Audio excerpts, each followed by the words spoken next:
लोकसभा निवडणुकीच्या पहिल्या टप्प्यातील निवडणुकाचा प्रचार रंगात येतोय आणि अशातच पहिल्या टप्प्यामधला मतदारसंघ असणार आहे यवतमाळ वाशिम मतदारसंघ आणि या ठिकाणात प्रमुख लढत जी असणार आहे ती शिवसेना भाजप युतीच्या उमेदवार भावना गवळी आणि काँग्रेस राष्ट्रवादी आघाडीचे उमेदवार राज्याचे माजी काँग्रेस प्रदेशाध्यक्ष माणिकराव ठाकरे यांच्यात। भावना गवळी यांची 5वी टर्म असणार आहे शिवसेना भाजप युतीच्या ज्या उमेदवार असणार आहे।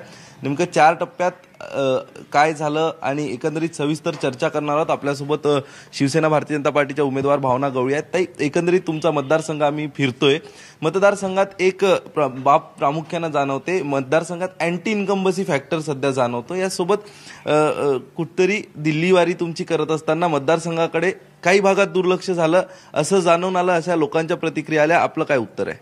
हा भाग जर असता तर तिसऱ्या टर्म मध्येच मी आले नसते, चौथ्या टर्मला पण मी आले। त्याच्यामुळे माझ्याबद्दलचा हा फॅक्टर नाहीच आहे।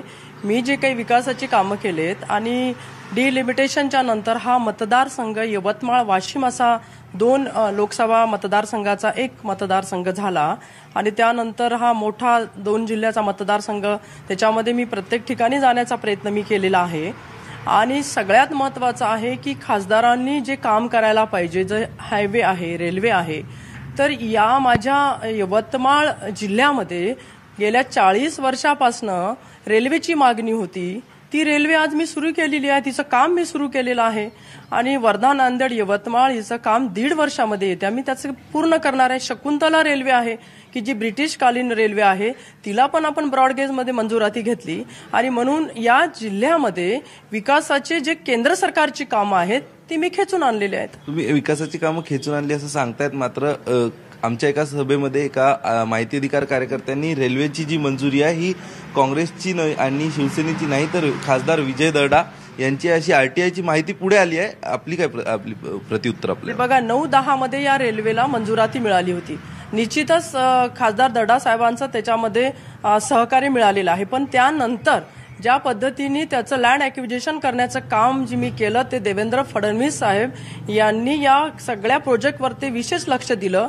जमीन अधिग्रहण आपण ही येत्या 2 वर्षामध्ये कंप्लीट केली, कारण हा जवळजवळ 280 किलोमीटरचा मार्ग आहे आणि म्हणून हे काम सुद्धा होणं फार गरजेचं होतं। ते आपण 90% नाही तर 99% ते आज कंप्लीट झालेलं असल्यामुळे वर्धा ते कळंबपर्यंत आपण काम केलेलं आहे आणि म्हणून या ठिकाणी या राज्य सरकारच्या काळामध्ये त्या कामाला आपण गती दिली, म्हणून ते काम आपण समोर नेऊ शकलेलं आहे आणि म्हणून त्याच्यासाठीचा पैसा खर्च म्हणजे खेचून आणणे असेल, राज्य सरकारचा जो हिस्सा आहे त्याची तरतूद त्या ठिकाणी देणं असेल, ह्या सगळ्या गोष्टी आपण करून घेतलेल्या आहे, म्हणून त्याला गती मिळालेली आहे। एकंदरीत विरोधक आरोप करतायत, विकासाची आरोप करतायत, शेतकऱ्यांच्या आत्महत्या या सगळ्याबाबत आरोप करतायत विरोधकांकडे आणि तुमचा प्रतिस्पर्धी जी टक्कर असणाऱ्या प्रतिस्पर्ध्याकडे आपण कसं बघता? निवडणूक कुणाकुणात? बघा, प्रश्न असा आहे की माझे प्रतिस्पर्धी जे आहेत काँग्रेसचे, ते प्रदेश अध्यक्ष राहिले, मंत्री राहिले, 15 वर्ष मंत्री होते, त्यांचं पक्षामध्ये चालतं होतं, मग ते स्वतः का मोठे कुठले कामं करू शकले नाहीत, का त्यांनी विकास केला नाही, हा प्रश्न पहिले त्यांनी स्वतःला मला वाटते तपासून बघितलं पाहिजेत। मी तर प्लेन खासदार म्हणून काम करते। मी प्लेन खासदार म्हणून काम करत असताना सुद्धा पूर्ण अकोला ही रेल्वे लाईन मी वाशिमची पहिल्या टप्प्यामध्ये मंजूर करून घेतली आणि आज मला या ठिकाणी फार अभिमानाने आणि आनंदाने सांगावंसं वाटतं की त्या वाशिममधनं आज मुंबईला जाणारी गाडी असेल, दिल्लीला जाणारी रेल्वे असेल, बालाजीला जाणारी असेल, ह्या सगळ्या गाड्या मी सुरू करून घेतलेल्या आहेत। त्याच्यामुळे मी विकास केला नाही असं माझ्या विरोधकाची जी ओरड आहे ती साफ गलत आहे असं माझं म्हणणं आहे। मुंबईत या ठिकाणचे 2 राज्यमंत्री आणि एक आमदार तुमच्या मतदारसंघातले यांची लॉबिंग झाली होती, भावना गवळींना यावेळी उमेदवारी नकोय ह्या सगळ्यासाठी। तुम्ही नाकारणार आहे, मला माहिती आहे तुम्ही नाकारणार आहे। तुमचं उत्तरही सांगतो मी, तुम्ही म्हणणार आहे ते आमच्यासोबत प्रचाराला फिरतील। लॉबिंग झाली होती, मुख्यमंत्र्यांना सांगण्यात आलं होतं उद्धव ठाकरेंना समजावा आणि हा उमेदवार देऊ नका। कसं आता गणित जुळवून आणणार आहे? नाराज राज्यमंत्री आहेत, एक आमदार आहेत तुमचे राजेंद्र पाटणी, संजय राठोड आणि मदन येरावार। खुलं सांगतो या सगळ्यांनी लॉबिंग केली होती तुम्हाला सीट मिळू नये म्हणून, आम्ही बातम्या सुद्धा दाखवल्या होत्या। ह्यांचं मनोमिलन कसं जुळवून आणणार आहात निवडणुकीच्या काळात? बघा, ही सगळी गोष्ट आहे ती खोटी आहे, कारण पहिलेच म्हटलं तुम्ही नाकारणार आहे।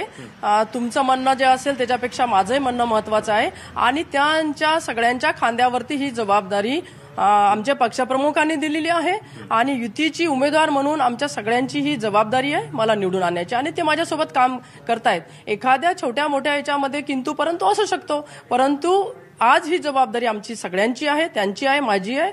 त्याच्यामुळे या ठिकाणी कुठलाही वाद निर्माण झालेला नाही, राहणार नाही आणि मी 100% निवडून येणार आहे त्यांच्या सगळ्यांच्या सहकार्याने. एक शेवटचा प्रश्न, या गेल्या तुमच्या पंचवार्षिकमध्ये काम करत असताना कुठले 5 प्रमुख कामं आहे जे तुमच्याकडनं करण्यात आले, ज्या भरोशावर तुम्ही जनतेला मत मागणार आहात? बघा, मी एक तर वर्धा नांदेड यवतमाळ ही रेल्वे केली, तिचं काम सुरू केलंय. सेकंड, मी शकुंतला रेल्वेचं ब्रॉडगेजमध्ये रूपांतर 2100 कोटी रुपये त्याला खेचून आणलेत. तिसरं, या ठिकाणी जे सेंट्रल स्कूल आहे त्याच्यासाठी जी जागा असेल, त्याच्यासाठीच्या प्राथमिक सुविधा असतील त्या सगळ्या या ठिकाणी मंजूर करून घेतल्या, म्हणजे त्याची आता बिल्डिंग आपल्याला लवकर मिळणार आहे. त्यानंतर या ठिकाणी सुपर स्पेशालिटी हॉस्पिटलसाठी आपण 150 कोटी रुपये मंजूर करून घेतले, त्याची बिल्डिंग कंप्लीट झालेली आहे. या जिल्ह्यामध्ये जे गोरगरीब लोक आहेत, जनता आहेत, त्यांच्या आरोग्याचा प्रश्न त्यांना नागपूरला जावं लागत होतं किंवा वर्धाला, तो इथे सुटणार आहे. त्याचबरोबर वाशिमला सुद्धा सेंट्रल स्कूल एक मंजूर करून घेतलेलं आहे, मॉडेल स्कूल त्या ठिकाणी मंजूर करून घेतलेलं आहे. असे अनेक कामं, 5च नाही तर मला 25 कामं सांगता येतील की मी केंद्राच्या माध्यमातून ते खेचून आणलेले आहेत. त्यामुळे या निवडणुकीत सुद्धा विजयाचा विश्वास भावना गवळीत नाही. मात्र घोडा मैदान जवळ आहे. 23 मेला नेमकं मतपेटीतनं काय बाहेर येतं हेही बघावं लागेल, कारण प्रतिष्ठा यासाठी भावना गवळी यांची पणाला लागली आहे. कारण 5वी टर्म सलग 25 जर निवडून आलात तर सलग 25 वर्ष खासदार म्हणून यवतमाळ जिल्ह्यातनं राहण्याचा मान त्यांना मिळणार आहे. आणि जर या ठिकाणी निर्णय त्यांच्या विरोधात गेला तर ही अटीतटीची लढाई त्यांना त्यांच्या 20व्या वर्षीच 20 वर्षानंतरच खासदारपणाला मुकावं लागणार आहे. व्हिडिओ जर्नलिस्ट संदीप मोरेसह मी अक्षय कुडकेलवार, न्यूज 18 लोकमत, यवतमाळ.